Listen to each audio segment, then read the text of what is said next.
Yes, looking forward to catching up with you too. John, would you please give the invocation for today?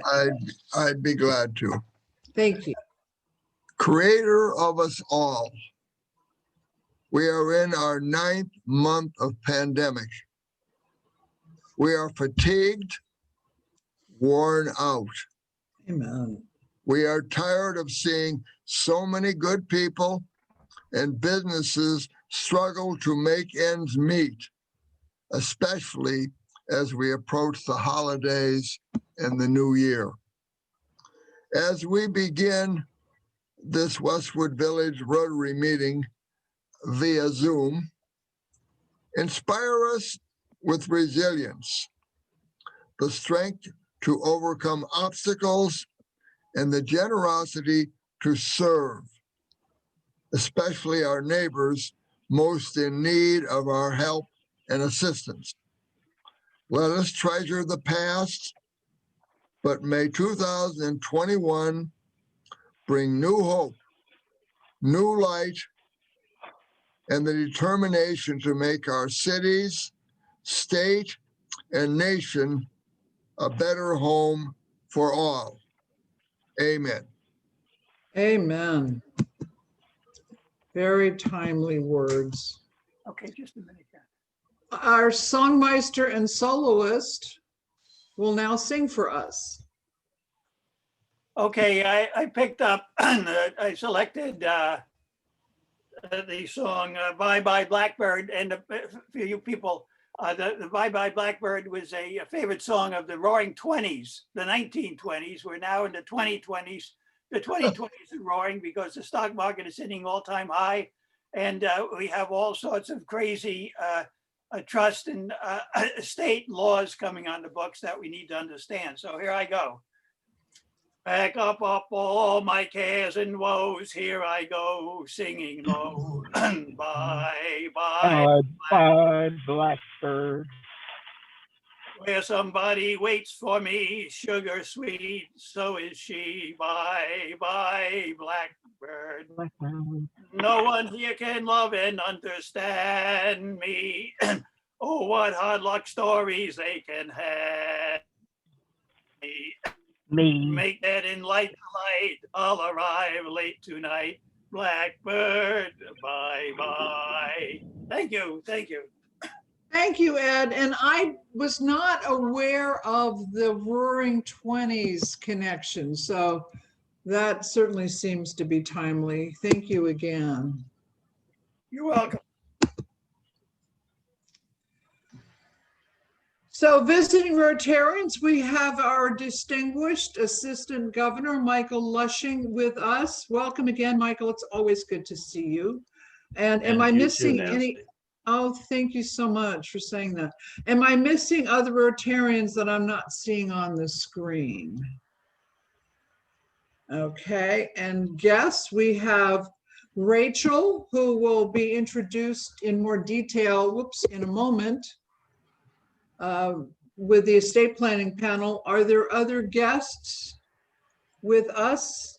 I think that's it for today. Several announcements. One, I want to mention that Diane, before I get into the rest of them, Diane notified me this morning that our district governor, Beth Hull's sister, died suddenly yesterday. And so we are sending her flowers to let her know that our thoughts and prayers are with her. She and her sister are very close, so I'm sure this is really devastating for her. And to have it happen during a pandemic and during the holidays is especially difficult. Excuse me a second while I let Brian in to the meeting. Okay. Nancy, I'm here with you. So tonight is the holiday. Thank you.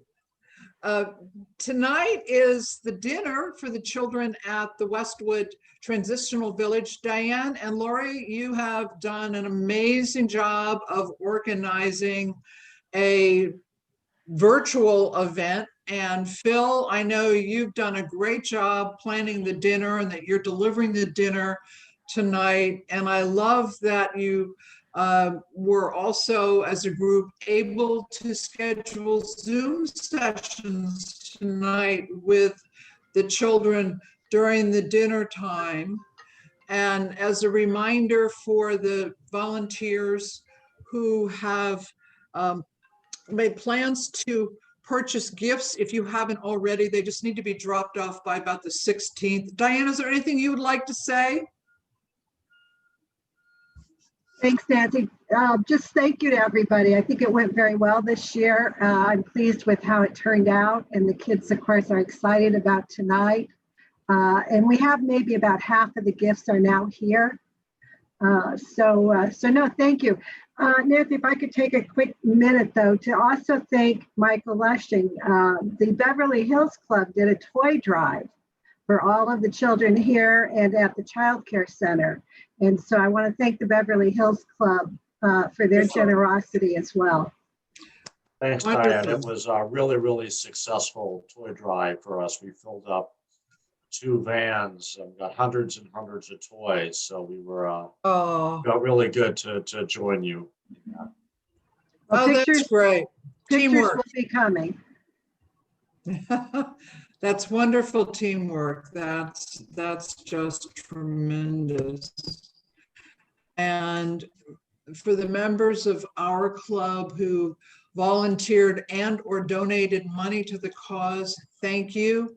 Once again, our members display such generosity and consistently. Thank you all for your involvement. It is, as Diane said, much appreciated. And next week, as everybody knows, is our holiday. I hesitate to call holiday lunch because we'll actually be together at lunchtime. And so it will be held virtually at 12:30. We will open the Zoom room at 12 as usual for social time. Wear something festive, especially if it relates to whatever holiday of whatever your holiday of choice is, whether it's Christmas or Hanukkah or Kwanzaa, whatever it might be. And we're encouraging everyone to use a virtual background that's festive, and especially if it's an image of someplace you would most like to spend the holiday. And is Adele here? I didn't see him come in, so I'm not sure if he's actually here today, but he had brought up the idea of encouraging members to make a pledge to our foundation. Terry expanded on that idea wonderfully to make it a pledge that would be matched by our club funds, and our board has approved this. And we've decided to designate money for COVID-related support that will be needed in the new year.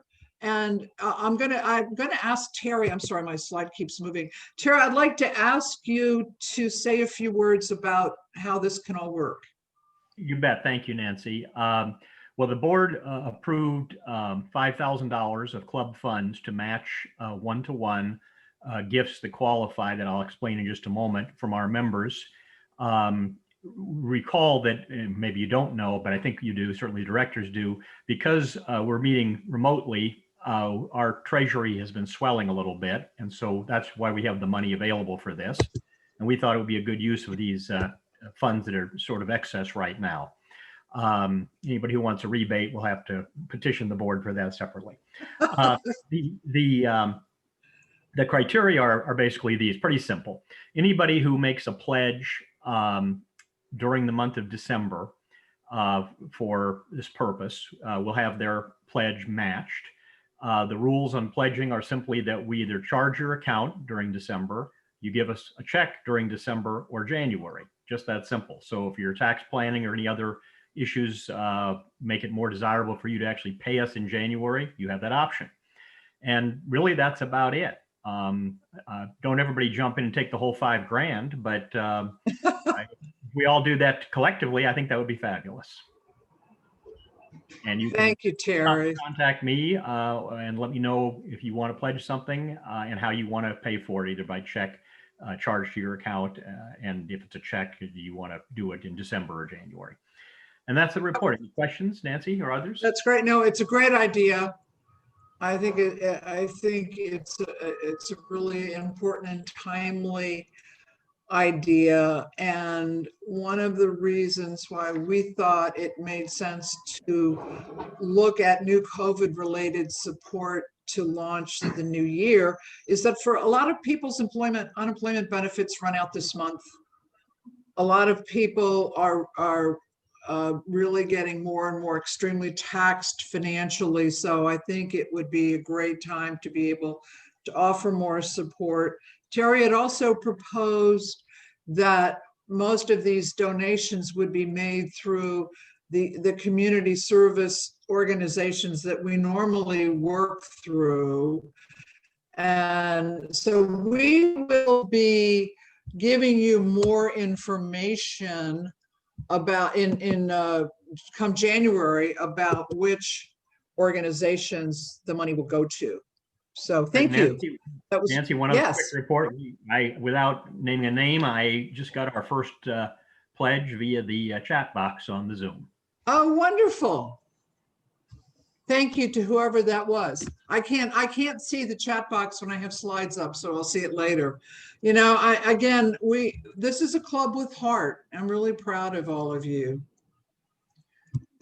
And we're doing take 2 on December birthdays because last week I inadvertently omitted Chris, and I see I misspelled your name. Oh my goodness, I might have to put the slide up again next week.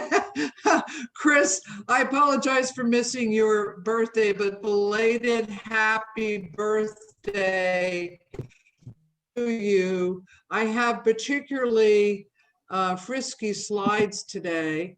And so we have 3 more birthdays coming up this month. Jim Collins on the 20th, Mark on the 22nd, and Scott Whittle on Christmas. So happy birthday to everybody. A couple of district announcements. The district is holding a virtual strategic planning session this Saturday morning at 10 o'clock to learn about Rotary strategic vision. It's actually going to feature Rotary International for people. Hello? I'm sorry, somebody's talking and I can't see who that is. Does somebody have a question? No, you're not muted. Okay. Anyway, Rotary International Director Brad Howard is the special guest. The workshop is open to everyone, but I especially encourage club leaders and prospective leaders to participate. It's easy to register. There's a registration link on the District 5280 website. And also, as Gail has mentioned, the humanitarian trip for next spring is being postponed because of pandemic restrictions and concerns. They're hoping to reschedule it for later in 2021, but they are going to proceed with project planning as planned, and those projects would start to come to pass in the spring, and I'll give more details about the specific projects. So we will be participating in helping to fund some of those projects. And again, we'll talk about this more in a future meeting. So Steve Day, over to you. Should I stop my slides? Do you have something to show? No, just talk. Just to talk. Okay, go right ahead. Thank you. Thanks, Nancy. Today, I'm happy to present some multiple Paul Harris Fellow pins to some of our members.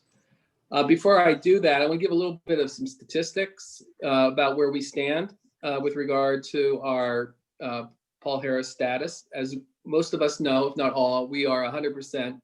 Everyone in the club, all 43 members are Paul Harris Fellows. Of those 43 members, 28 are multiple Paul Harris Fellows, meaning that they didn't stop at $1,000. It's all the way up to 2, 3, 5. Some were over $10,000. So we have 28 members. Today, we have the pleasure of presenting pins to 4 members who have achieved multiple Paul Harris status, have increased their Paul Harris status. So I'd like to acknowledge the following people. 2 of which have already received their pins. The other 2, I will make a point of mailing those pins to them. 3 of the 4 people are here in today's meeting. One hasn't joined us yet. Hope she does. So I'll start. The first is a Paul Harris +1, and that goes to our president, Nancy McCready. Nancy, congratulations. You are a Paul Harris +1. So I will get that pin off to you. Thank you, Steve. We have a couple of Paul Harris +3.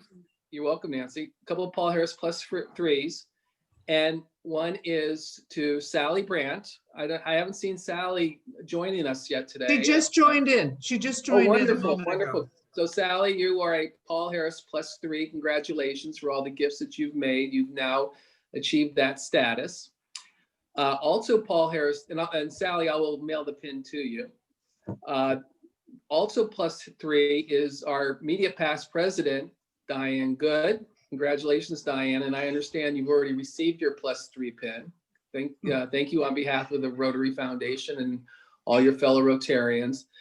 And lastly, and quite an achievement, is because she's now a Paul Harris +8. And I believe I saw her here.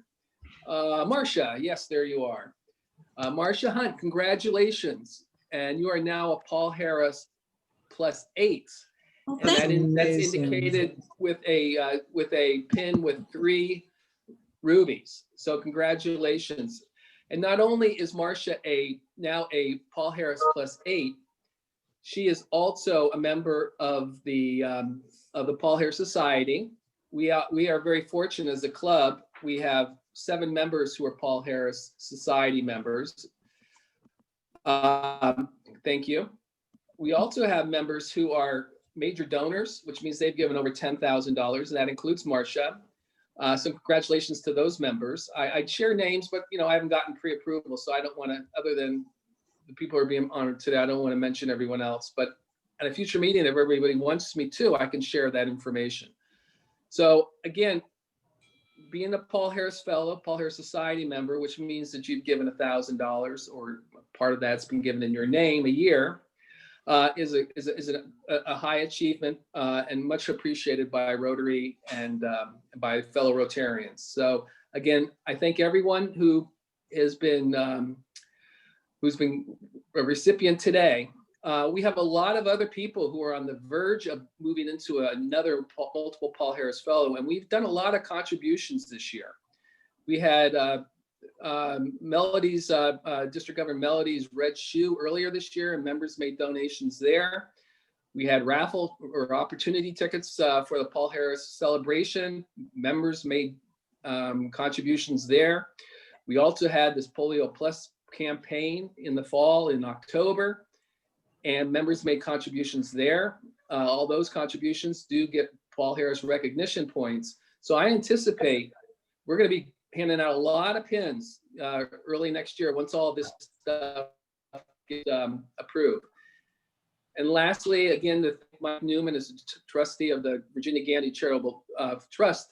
The trust will be matching last year's and this year's raffle tickets. So there'll be some additional Paul Harris recognition points to hand out. So again, I thank all the members for their generosity to the Rotary Foundation, the District 5280 Foundation for the Polio Plus campaign this year. And now we're going to be making gifts to our own local Westwood Village Rotary Foundation. I think everyone should really take a moment and congratulate each other for the generosity and the stepping up for, during a very difficult time. So anyway, thanks again to everyone. That's it. And thank you, Steve, for the great job that you do. By the way, before we move on to our panel, I wanted to ask Carol to take a minute to share with us some amazing news about Music Men's Minds India, that there is an event later today. Carol, do you want to tell everybody about it?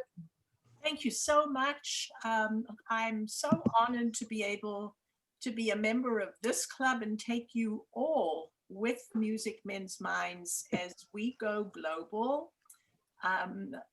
We had a most successful holiday concert last Saturday with almost 300 participants. And tonight I have my first Zoom meeting to meet a committee for MMM Asia. They are looking to bring Music Men's Minds Zoom programs while we're COVID bound, and then in-person rehearsals, our seniors with all of their diagnoses. And following on the heels of MMM Asia, we're now in discussion with Rotarians from Mumbai to do the same thing with MMM India. And so I'm living a dream. It's a wonderful one, and so proud to be a member of the club. Thank you for your support and your love. Congratulations, you're amazing. All right, we have an exciting feature today. And I just want to point out, and I'm going to apologize to the panel in advance, that I took a little more time with the announcements than I usually do. So it may have cut into your time a bit. And I just want to ask the group, if it turns out that we need to go past 1:30, if that's okay with the panel and for the members who can stay, and if anybody needs to leave at 1:30, just to know that that's fine. So Steve Scherer, our panel chair, over to you. And I'm going to turn off my, I'm going to turn off my slides now. If you could give us a full picture of the club. Oh, that's wonderful. And I noticed Marcia Hunt wanted to make a 30-second announcement or something. Marcia, you're muted. I can do it after you're done or something, okay? Oh, okay. So you go ahead. Good. So thank you very much, President Nancy, for making this time available for this first estate planning forum. And I'd also like to say thank you to Chris Gaynor, whose idea it was this past summer to have an estate planning forum. Our idea has morphed into something that's a little different than what we had talked about in the summer. And Chris and I have talked about that, and we may remorph this to incorporate some of those additional ideas. In addition, I'd like to acknowledge the presence of Ron Leister, a former partner of Chris's and mine, who is no longer actively practicing law. What a lucky guy. But he probably has forgotten more about this topic than most people will ever know in their lives. So it's good to have you there, Ron. Jump in anytime. I thought John O'Keefe's prayer today was especially timely as we think of everything that we've gone through in 2020 and looking forward to 2021. And my, there's so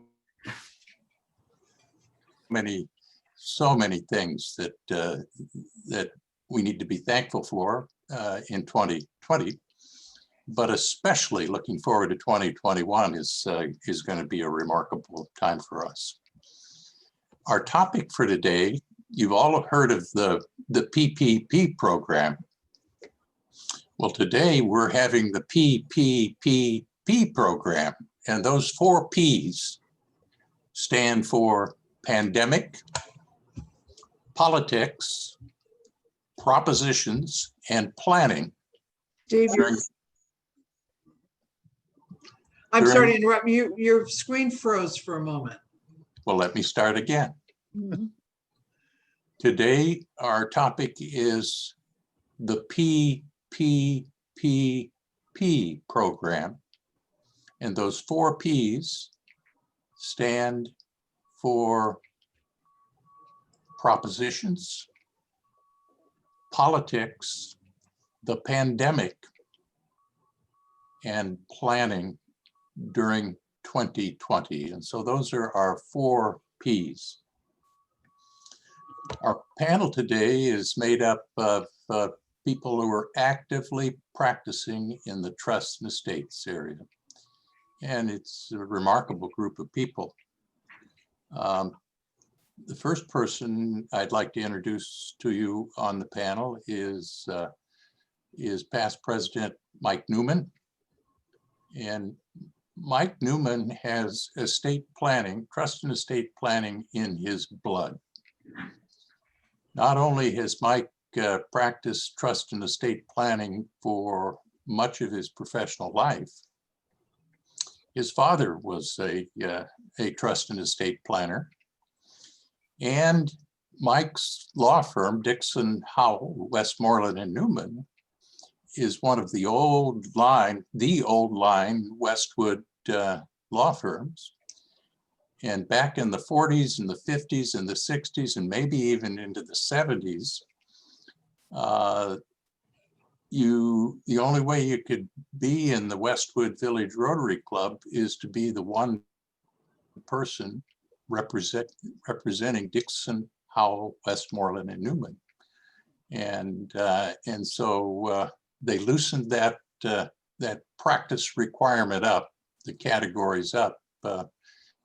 And so they let a bunch of other lawyers, and for a while we had way too many lawyers, but that's the type of firm and the type of practice that Mike has been a part of. Obviously, he's been very active in our Rotary Club, a past president, and I remember when I was president of the club, that was the year that Andy Anderson was our district governor, and Mike planned the district conference, which I think, Mike, was the best district conference we ever had. Also participating in on the panel today is Chris Bradford. And Chris Bradford is also a past president of our Rotary Club.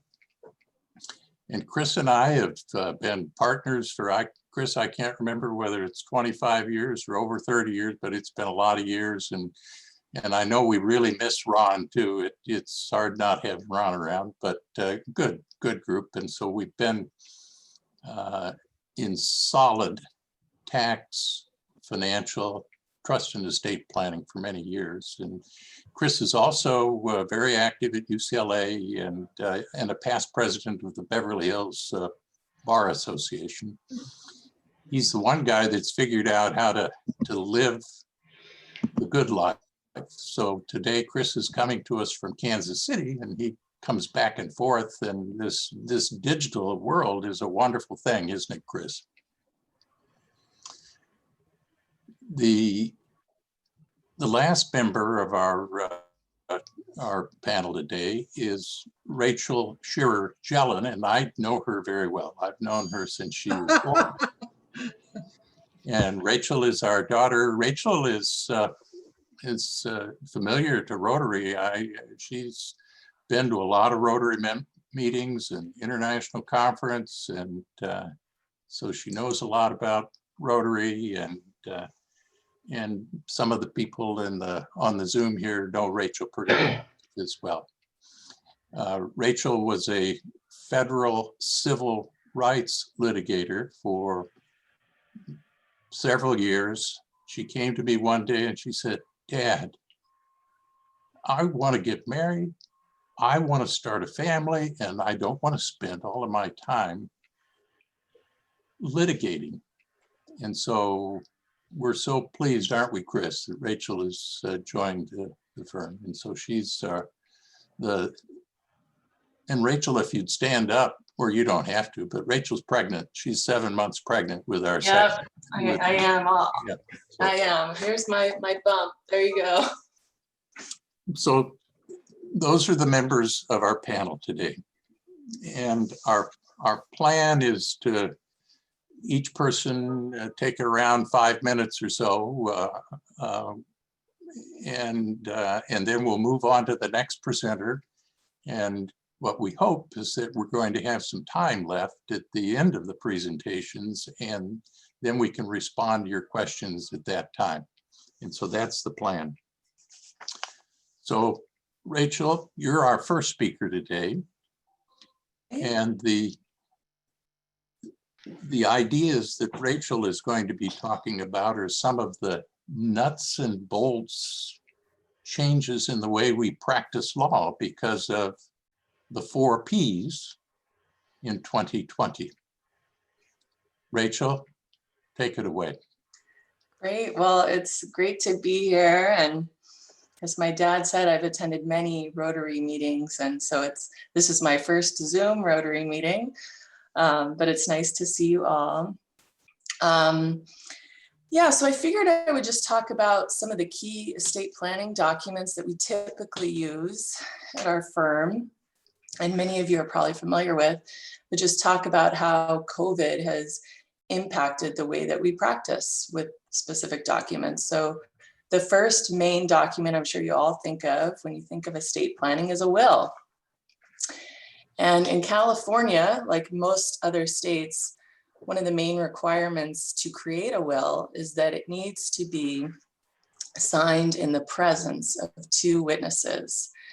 So this has been a little bit of a challenge for us with COVID and social distancing. And to give you a picture, typically we have 3 witnesses plus at least an attorney, then the client, maybe they have a spouse or a child in the room. So we're looking at 6, 7 people in a small conference room to do a formal will witnessing, which obviously is not recommended right now for health reasons. So we've been exploring alternative ways to accomplish this physical presence requirement. And our firm has been very progressive in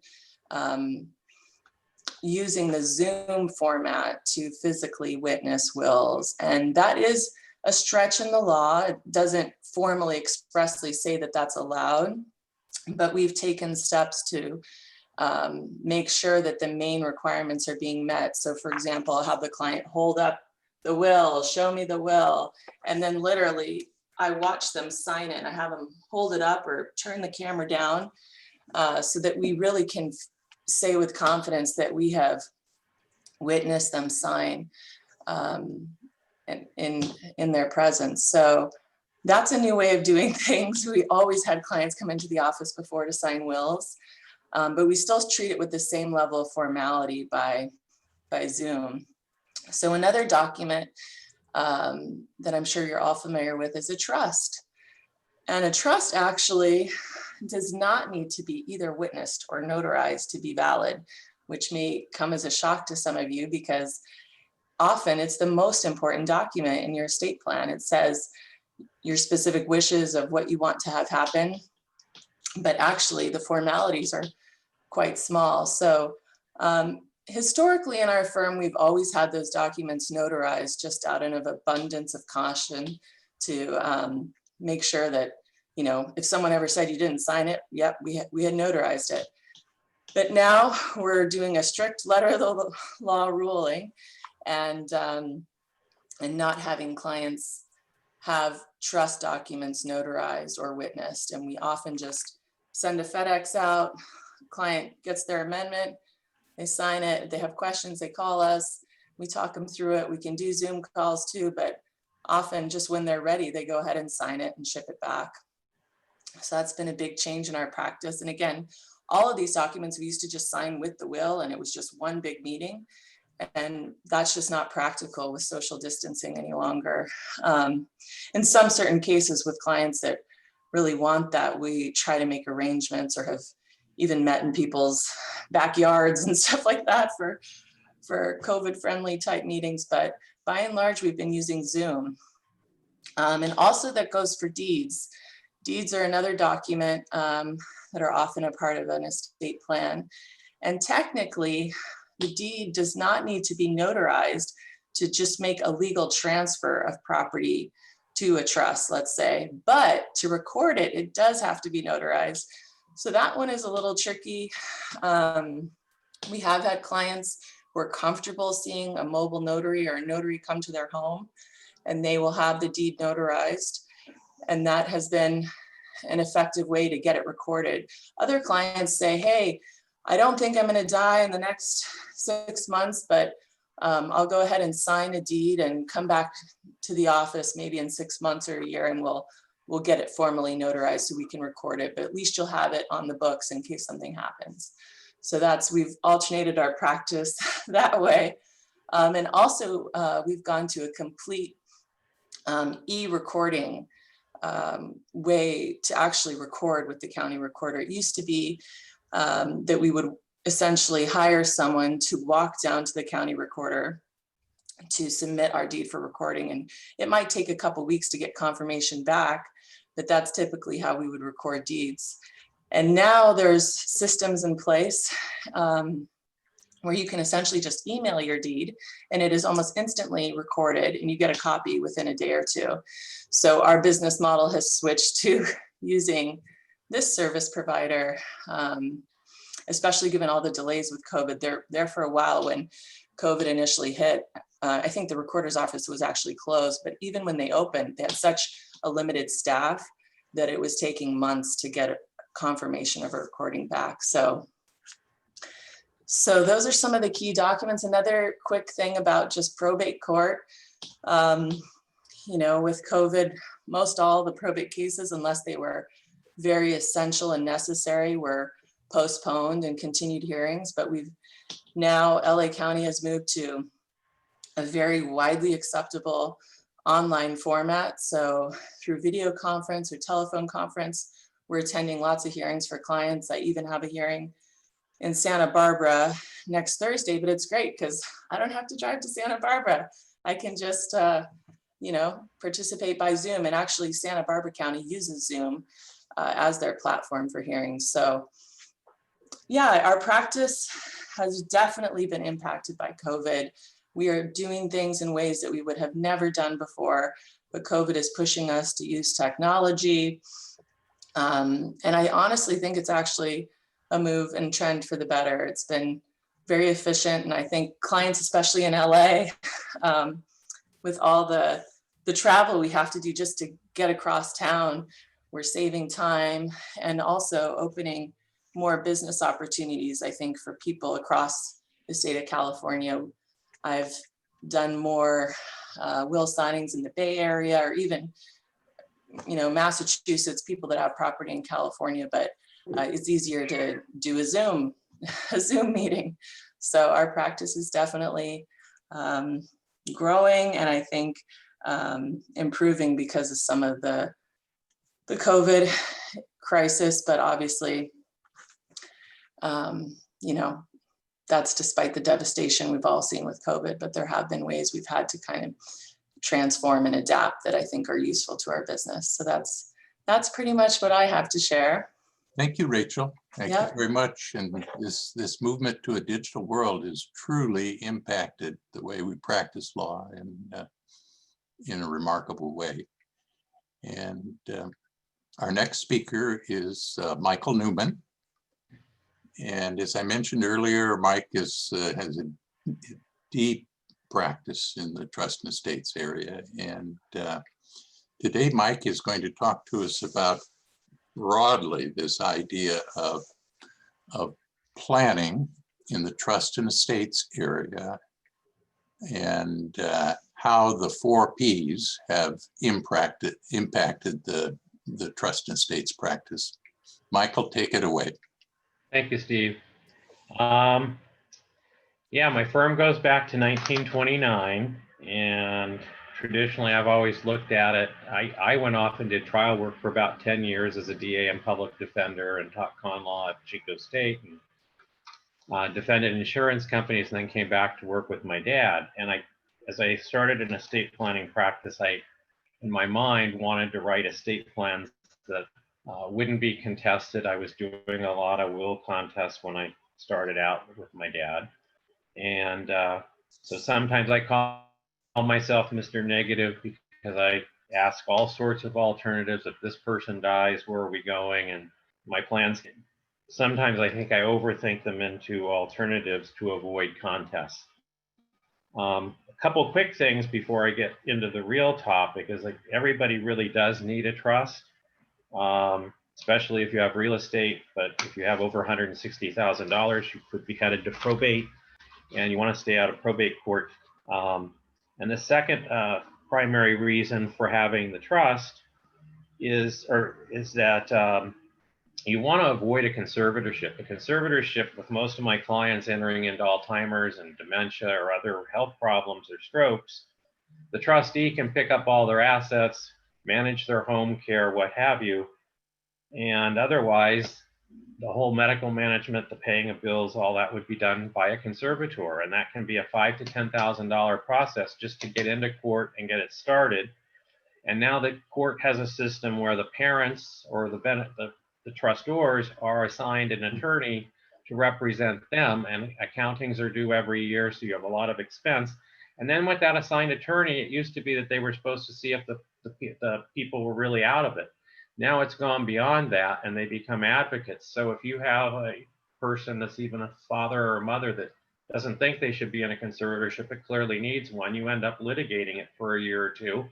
And with the court system all screwed up even further now, the trust avoids conservatorships, and you want to avoid conservatorships. Also, most of us have real estate. The real estate needs to be deeded into the trust, and a lot of people, when they refi, don't realize that finance companies often take the real estate out of the trust to do the refi and forget to put it back in. Somebody dies and you're outside the trust and you've got a huge probate. Make sure your deeds are back in.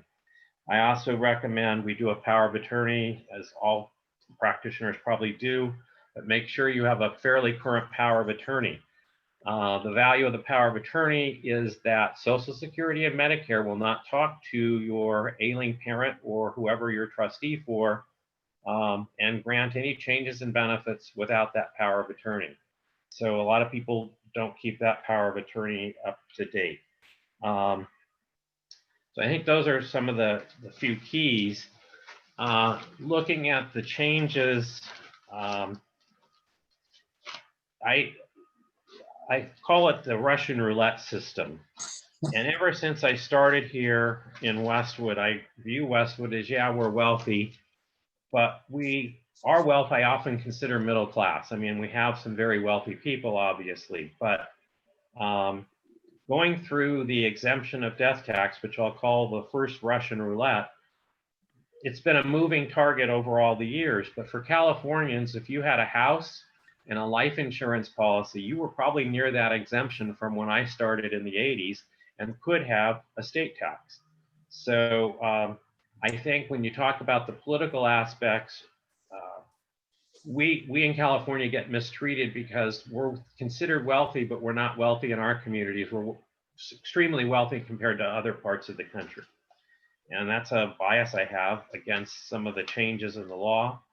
And I think political influence and now campaign donations are a driving force in some of the changes we're going to see. And some of the changes will not be logical and hurt landlords and other people. And I think one that I'll address in a minute hurts real estate. But so trying to explain this, the first thing is that we all deal with the death tax exemption. So that's how much you can pass without getting taxed. When I started in the 1980s, it was raised to 600,000, and that meant husband and wife could get out 1.2. And that's the other reason for a trust, is to split it so that each person takes advantage of that 600,000. But back then, again, if you had a house in the 80s, it was maybe worth 300,000 or 400,000. And then if you had life insurance, you could have been over that limit. So, and then as we went through 2000 to 2010, we experienced a Republican rule that wanted to do away with death taxes, and the Democrats who weren't willing to go that far. So over those 10 years, we had a death tax exemption that went from approximately $1 million to $3.5 million. And so that meant, once we were at 3.5 million in 1999, 2009, you could get out 7 million. 2010, we had no death tax.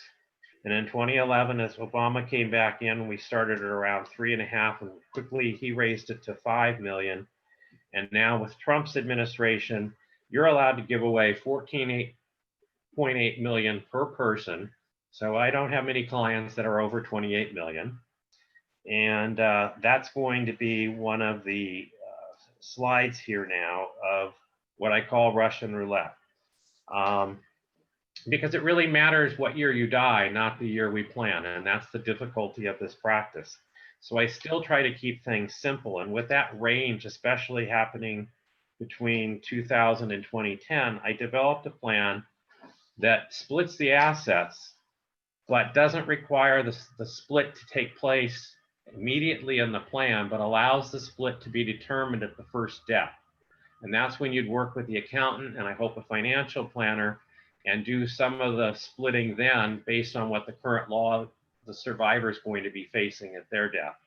And I think that gives my plan a lot of flexibility. It also lets the survivor look at a plan that maybe they wrote 10 or 20 years before, but now they've got a child with an addiction problem or a health problem. Well, they can reallocate the assets so that they get government benefits or create another trust so that that cocaine addict doesn't get his money or her money outright. So I like the flexibility that I have, and I think that continues to be important. And I think even in this changing environment, Steve and I talked about this yesterday. I'm not fond of necessarily doing plans that can't be modified. And I think this will continue to work even in our changing environment. And when I say how unfair this can be, though, or why I dislike why our government can't come up with rules, and I know it's always going to have to change because our government's going to need money, and now with the conditions, we're going to need even more money. But as an example, some years ago, I had a family that in November of a year kept a father alive at UCLA on respirators from November through January 1, turned the respirators off so that they could take advantage of the increase to the 5 million instead of the 3.5 million. And I think those kinds of things that we create in this system are sad. The second Russian roulette will be over the capital gains tax system. And this is actually something we've used in planning, but I think you need your accountant in there, but it has an effect on an overall plan. Right now, or for many years, as we all know, the fair market value was established at the time you purchase, but at death, it gets a step up in basis. And so it gets reevaluated at that death. The person who inherits it gets that new basis before they pay any tax. As an example, I had, who wasn't my client, but he was a good friend, bought a house in 1929 when he was a merchant in Westwood. He bought that house for $5,000 north of Wilshire. About 4 or 5 years ago, the 7 kids came to me. Mom and dad had Alzheimer's. I knew that. They had long time in home care. Now we have to put them in a locked facility. We need to sell the house. I basically looked at him and said, let's forget the $5,000 purchase. You're going to pay a capital gains tax on the 3.5 sales price because you haven't gotten the step up. And between California and federal capital gains, you're going to be somewhere between, let's say, 15 to 25%, maybe even more. I recommended that they don't renovate the house. They move mom and dad out, put some money together between the kids, rent the house, because houses north of Wilshire are going to rent whether they're fixed up or not, obviously for less. They did that, and dad died within a year, so they avoided that whole capital gains tax and were able to sell the house immediately. Biden's platform says he wants to take away the step up, and that's going to have a big effect because if you don't get the step up and the kid inherits the house, when they sell that house, they're still going to pay around a 25, maybe 30% capital gains tax. It won't go away. So even if my client is under that 10 million window where mom and dad can give that away, the government's still going to take probably 25, 30% of the most cherished asset. So they're coming at us, and I really hope we don't have the step up in basis taken away. That's the second Russian roulette issue to deal with. I also see that being a problem with people. And then the third Russian roulette is really political. Prop 19, sponsored by the realtors, was written in such a way that hidden deep in it was that the favorable parent-child tax treatment for the personal residence and even commercial or apartment buildings, what have you, are basically both eliminated. Even if the child lives in the house, there's going to be a whole new tax reassessment over a house valued at over $1 million.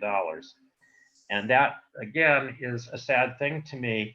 When I was teaching con law and Jarvis first got Prop 13 passed, I could say that even though we have equal protection, it's justified because the purpose is to keep older people in their house. But when you allowed it to pass down to the child, I thought, hey, this is unconstitutional. They're getting the same fire protection, the same all county city services, and yet they're paying, if in today's world, if somebody bought a house for $4 million, that person's probably paying around a $40,000 a year property tax bill, where somebody that inherited that $4 million house is probably paying property taxes still under $10,000. So yeah, I initially see it as unconstitutional, but now maybe it's just getting older, and the fact that it was what we planned on for so long, I find it disruptive. I particularly find it disruptive to a family that, if you take a Westwood family, maybe the only asset for the common guy in Westwood is their house. And they were planning all along that since that was an asset and they knew it had become valuable, they could leave it to their kids could rent it and have an income stream. And now that's gone, and they really don't have any other assets. So that I find distasteful. And if somebody has an apartment building, it becomes further distasteful because they'll be paying more property tax. They're being hit with having to do earthquake rehabilitation, and still limited to rent control that really limits their rents. And I'm scared for that rental market that isn't commercial, that's mom and pop, because they're not going to be able to afford the property tax, the renovations that have to be made, and make any profit or much of a profit, as I see it, if rent control stays the way it is. So those are the primarily things I see as being unfair. I think, though, planning will have to adjust. And the last political comment is, it seems, and I'm no stock expert, but when the government is split by political parties, the market seems to do better. And I kind of hope that our House and Senate remain split, so we won't have to be facing some of what I think are going to be more drastic changes. Thanks for taking us through all of that, Mike. You did it very efficiently, and there's so much to unpack there. Thank you very much. And Dr. Bradford, take us into the weeds on a few of these specific planning areas, Chris.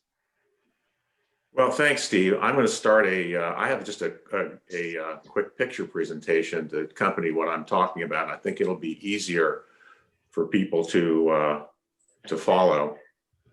Let's see if I can get this going. Yep. There we go. Terrific. So thank you, Steve, for the introduction, and thanks to Rachel and Mike for laying some of the groundwork here. What I'm going to be talking about today basically is going to be some recent and proposed changes in tax laws that affect estate planning. And by way of introduction, there have been a lot of changes, as there are every year with state and federal laws.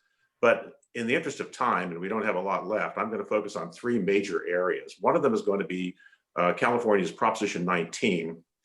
The other is going to be federal laws that change the estate gift tax lifetime exemptions.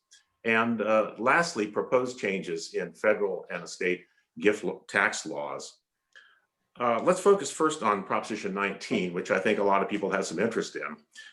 In November, California voters approved Proposition 19 by a clear majority. And the major impact on estate planning has to do with changes in parent and child and grandparent-grandchild transfers of real property. By way of some background, since 1978, Proposition 13 has limited property tax increases to 2% per year, as many of you know. When the property was sold or transferred, the property taxes were reassessed and increased to current market value. And under the current law, we have some relief from that for transfers of principal residence, because they can be fully excluded from any property tax reassessment regardless of the value of the property. In addition, up to $1 million of value of real property transfers other than a principal residence may also be excluded. This has really been a great benefit for homeowners who wish to transfer ownership of their residence or other property to their children during their lifetimes or in their estate plans. Proposition 19, however, is going to change all of that. Many of you recall seeing news articles in August of 2018 that provoked concern and some outrage that celebrities were transferring their Malibu homes to their children, who then rented them out as investment property without property tax increases. Here's a few examples of some of the publicity, the widespread publicity this received from the LA Times, KTLA reported it, and even on the East Coast from the New Yorker magazine. Some consideration, or some rather considered this to be a giveaway to the rich, and as a result, it set in motion the ballot initiative. Well, Proposition 19 is going to end this. So effective February 16th, 2021, the parent-child and grandparent-grandchild transfers of real property will be limited only to the principal residence of the transferor. The tax reassessment exclusion will now be limited to the assessed value of the residence plus $1 million. And the residence can no longer be rented out. It must become the transferee's principal residence. Now, it's unclear how these new rules are going to be enforced, and we expect there's going to be much discussion in the coming months as to their enforcement, because the proposition itself doesn't really talk about that. Proposition 19 is causing some of our clients to plan now for gifts of their principal residence and other real property before the new law kicks in, whether they do that outright or in trust. So it's a topic that is going to continue.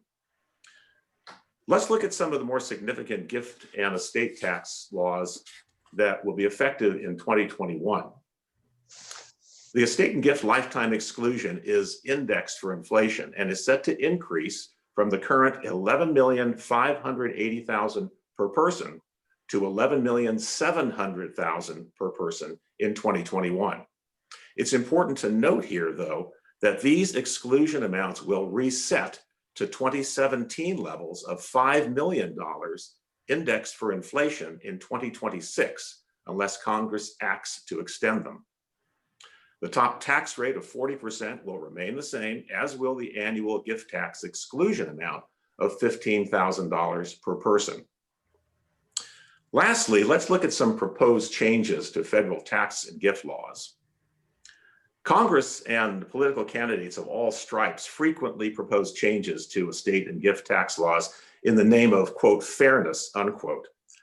In fact, during the presidential campaign, the Biden administration floated several changes in estate and gift tax laws. Among them are a reduction in the estate and gift tax lifetime exclusion amounts down to the 2009 levels of $3,500,000 for estates per person and $1 million per person for lifetime gifts. Other proposals include increasing the top gift and estate tax rate from 40% to 45%, the elimination of the step up in basis on death, and to fully realize and tax all capital gains at the time of death. Now, all of these proposals would have an important impact on estate plans. However, the last two proposals would have a significant effect on many families who could potentially face a large tax bill upon the death of a loved one. It could also pose a problem for taxpayers who do not have complete records of asset purchases from many years ago in order to establish and to document their original cost basis. Traditionally, if the taxpayer cannot substantiate their original cost basis, then the IRS presumes that the cost basis is zero. In that case, and under these proposals, the estates of many decedents may be stuck with a huge tax bill. So with the control of Congress in the balance, we will be watching the Georgia Senate runoff election with great interest to see who gets control of the Senate because that will determine whether any of these proposals in fact happen. So thank you all for listening. Thank you, panel. I know that it's 1:30 now, and thank you very much, Chris, for that excellent presentation. And Nancy, I think anyone that wants to leave can leave now, and we can stay a little bit to answer some questions, I think. And I saw that there was a question that came up on the chat, and I think that was from Kurt Smith, and this was early on in the presentation. He wanted to know whether step-up and basis was going to be eliminated and whether the state exemption limits were going to be reduced in some way. And the difficulty with that question is that no one can answer it for sure. And so it may be that even if the Democrats win the 2 Georgia Senate seats, it may be that even within the Democrats, there are a lot of senators who would not go along with the elimination of step up and basis, or take the limits down to the 5 million or less level. So it's an unanswerable question, which makes it so much fun to be a trust and estates lawyer right now. Anybody on the panel want to add anything to that before we take another question? Okay. No, you're absolutely right, Steve. It's all so up in the air because of the Georgia runoff. And these are radical proposals, some of them, particularly the ones about capital gains and step up in basis. And as many of you know, and certainly as Mike certainly knows, the step up in basis issue has been discussed ever since the Clinton administration. And it's never been enacted because it's just a hot potato, all the problems this could cause. So whether or not it gets enacted now, if the Democrats take control, I don't know. I kind of wouldn't bet on it, and I certainly hope it doesn't. All those Democrats who are trust and estates lawyers would just not let it. I would agree with what Chris just said. And some weeks ago, I was talking to John O'Keefe, and if they eliminate the step up in basis, can you imagine families that have to find the basis of stocks that were bought back in anywhere from the 40s to the 70s? And those records aren't going to exist, and it's going to be a practical nightmare. True. Yep. Okay. I see Phil Gabriel has a question. Yeah. What's the difference between an irrevocable trust and just a regular trust? Mike, you want to take that? Well, the irrevocable trust, once you've done it, it's etched in stone and can't be changed. The revocable trust you can change depending if you're a parent, how your kids are acting or what you want to do, or if you've gotten richer, give to charity, whatever. But the irrevocable is just done. A regular trust does become irrevocable at least for half the trust. As I was saying, you can manage the allocation, but it becomes irrevocable at least in part, if not entirely, at the first step, depending on how it's written. But I've always had a tendency, like I said, against irrevocable, because I worry about changes like we're all talking about and what happens if it blows up the irrevocable plan. Any other questions? Mark Rogo. I'm hearing from some of my associates that have boatloads of money that their attorneys, their estate attorneys, are rushing them to generate documents to transfer most of their real estate holdings to their children now, before that February deadline. Is that a valid strategy right here to avoid the pending changes that are going to take place from Proposition 19? Chris, do you want to handle that one? I know we're working on some projects there. So I am working on some projects for a couple of clients who are doing exactly that, Mark. And there's no real easy answer for everybody, because it just depends upon whether or not you can that the gift, the amount of the gift is right for that particular individual. But surely, in order to take advantage of it's under Proposition 58 right now. That's the current law. To take advantage of the transfer, in a principal residence without any increase in property tax, you've got to do that before the February 16th deadline. But it also affects the up to $1 million of other property as well. So yeah, there are people who are really considering that and working toward that, but they're not going to be giving away huge amounts if it doesn't make sense for them personally to do it, though. Okay, thank you. Yes, John O'Keefe. You're muted, John.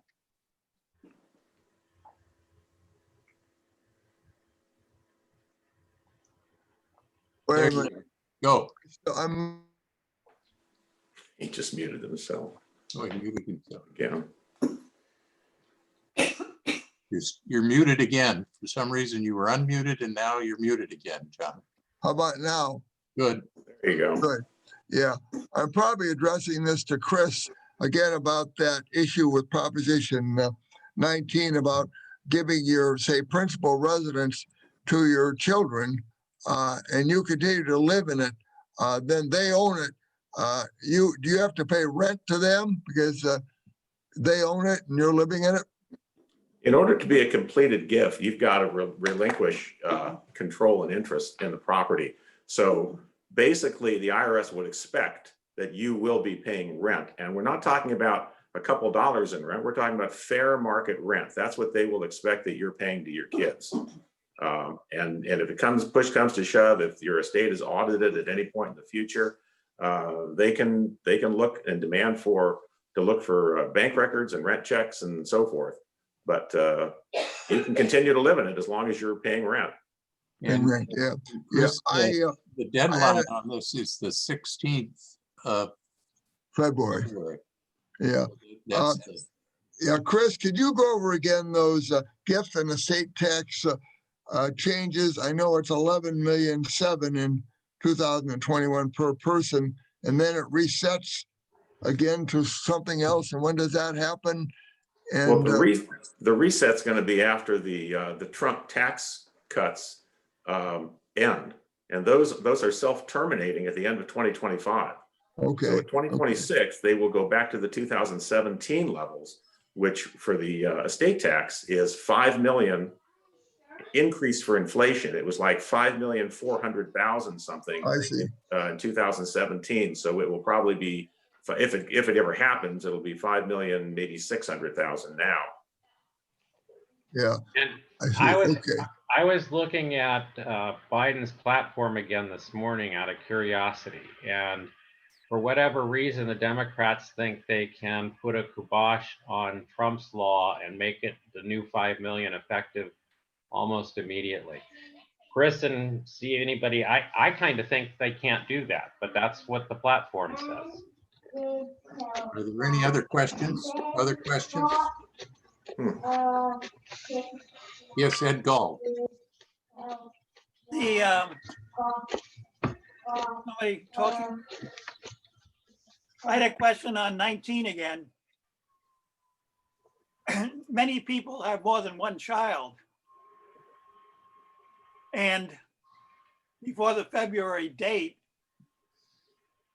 if you want to, give the child or turn over the control of the house to say 3 children and then pay rent, however that's defined, market value, then what is the advantage of that? The children then, when say both of us die, own the house 3 ways and they retain the original assessed value under Prop 13 and that sort of thing? Steve, do you want me to? Yeah, why don't you jump in on that one? Yeah, I mean, if you're giving the house to your 3 children before the 16th of February, Ed, right, the children will own the house now, not upon your death. And so they will not get an increase in property tax if, let's say, you had a very low assessed value because of Prop 13. It will not be reassessed as long as it's given away before Proposition 19 goes into effect. And for some people who've owned their houses for many, many years, they have very low assessed tax values. And if you own your house since the 1950s or the 1960s, boy, I'll tell you, if your kids had to inherit that property, not a gift before Proposition 19 goes into effect, but inherited after Proposition 19 goes into effect, the amount of tax increase would be eye-opening for a lot of people. The other side of that is that, yes, property taxes might be in a favorable position, but if we get some movement in the step up in basis situation, when you're giving property away, it's the donor's basis that flows through. And so if you bought your house a long time ago, then someday when the property's sold, then you've got a gigantic capital gain. So that's why it's nice that we've got about a month and a half there to check and see whether we're going to still have step up, right, Chris? That's right. Yeah, the other side of that, you will not get the step up if you give your basis, your tax basis away to your kids now. So there's a lot of balancing that goes into effect when you're thinking about that. Chris, let me ask you one other question. If the kids, then the three kids own the house, can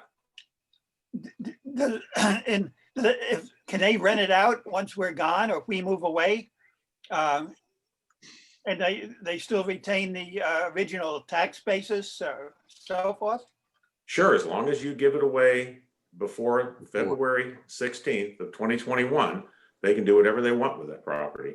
But if they receive it as an inheritance or as a gift after Proposition 19 takes effect, technically they cannot rent the house out and get any tax break, even though the tax break is much smaller. And just so I can clarify, so if we deed the house to the three kids before February, and then we move to a retirement community, they own a house, they could rent it and still pay the current taxes, which are a fraction of what the reassessed taxes would be? Yes, that's correct, Ed. Okay, thank you. But remember, the cost basis will be low if they ever sell it, depending on what happens with the step. Well, if the step up, they lose the step up.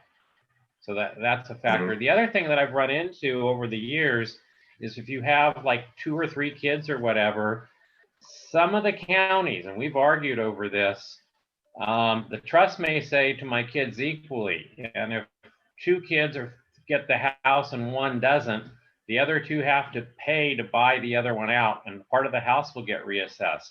Other counties we've won and kept it parent-child, but the assessor's office is against it, and they want to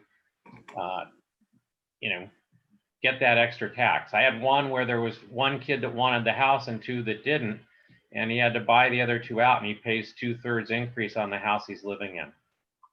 Any other questions? Other questions? I thought, Dwight, did you have a question? No. John O'Keefe, question, another question. You're on mute, John. Can you hear me now? Yep. Yeah. With all this going on, particularly with Proposition 19 and all the uncertainties with the new president and the like in Congress, are you guys really busy? In other words, if I want to do something about Proposition 13, should I be calling my lawyer right now? Is it a chance I won't even make the deadline unless I get going on this right away? Yeah, I think you should contact your lawyer and get the options on the table. As far as making the decision for exactly what you're going to do, I would probably suggest not pulling the trigger on anything until we get a little more information on this. But anybody else want to jump in? John, one reason that you'd want to start getting your ducks in a row now is because you got to get the house appraised if you're going to give it away. And the appraisers are extremely busy right now with all of this going on. And many of them are not being able to pump out appraisals in the same time that they can. So keep that in mind. Thank you. Any other questions? Excellent panel. Oh, sorry, Brian, go ahead. Brian. I have a lot of clients that use spousal lifetime access trust, which is an irrevocable trust that they make gifts to. But when is the actual transfer? I mean, is it a gift that's already to to the kids, or, I mean, is there a solution for those? Well, I think what has happened is the half of the property is irrevocable at that point in time. And so that's the basis is established then. What, let me ask you a question. What is the magic of the date in February? I mean, we're going through COVID, we're going through the holidays. There's very little time. Everybody is stressed out. And why do they give just a matter of weeks to make such an important decision on an estate? Are these people all nuts? What you have to remember is this was, like I said, a political proposition. I hate propositions because it's what legislators don't want to face. First of all, it was hidden that this was happening. And second of all, it was hidden that it's effective February 15th. If you don't have it, or 16th, I'm always using an earlier date because I have some that are rushing. And so it's a result of what the voters voted on. And the other thing is that scares me, even before this was an issue, we've had parent-child go in after normal deaths, and the County of Los Angeles is now anywhere from 10 to 18 months delayed in approving parent-child, and you can get assessed the supplemental property tax that's higher until it's approved. The law doesn't say it has to be approved by February 15th, but it's sitting in the assessor's office for maybe a year before it gets approved.